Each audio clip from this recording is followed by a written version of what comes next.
అదే గనక జరిగితే పశ్చిమ బెంగాల్ ఫలితాలు దేశ రాజకీయ చరిత్రను మార్చేంతగా ఉంటాయా? బేసిక్ గా నేనైతే ఆ రోజు దాకా గ్యారంటీ చెప్పలేను. కొడితే మాత్రం వన్ సైడ్ అవుతుందబ్బా. 200 దాటిపోవచ్చు. అది మమతకైనా బీజేపీకైనా.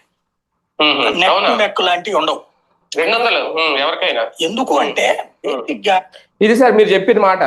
మన ఎగ్జిట్ పోల్ తర్వాత రోజు పెట్టిన డిబేట్ ఇది. ఎగ్జాక్ట్ గా కొడితే 200 కొట్టేస్తున్నారు. మీరు అన్నట్టుగానే 206 సీట్లు.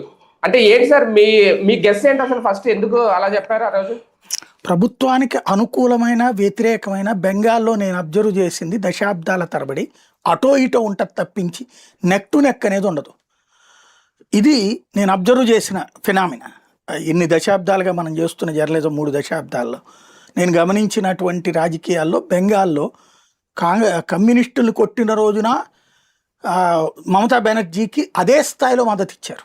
ఏకంగా 225 ఏమో వచ్చినాయి అప్పుడు కాంగ్రెస్కి ఆమెకి కలిపి.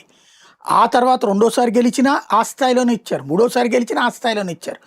వన్ సైడెడ్ విక్టరీ ఉంటుంది కానీ బెంగాల్లో అట్లా నెక్ టు నెక్ లాంటి సిచ్యువేషన్ ఉండదు. మనకేమైపోయిందంటే ఈ సర్వే సంస్థలు మొహమాటానికి పోతున్నాయి. తెలిసినా కూడా చెప్పడానికి భయపడుతున్నాయి, లేదా తెలియకపోయినా ఉండాలి. రెండిట్లలో ఆ మొహమాటానికి పోయి నెక్ టు నెక్ ఇస్తున్నారు అనమాట వీళ్ళు. తెలిస్తే చెప్పేస్తారు, అది వాళ్ళకి క్లైమ్ అవుతుంది కదా అంతే. కానీ ఇక్కడ ఏమవుతున్నదంటే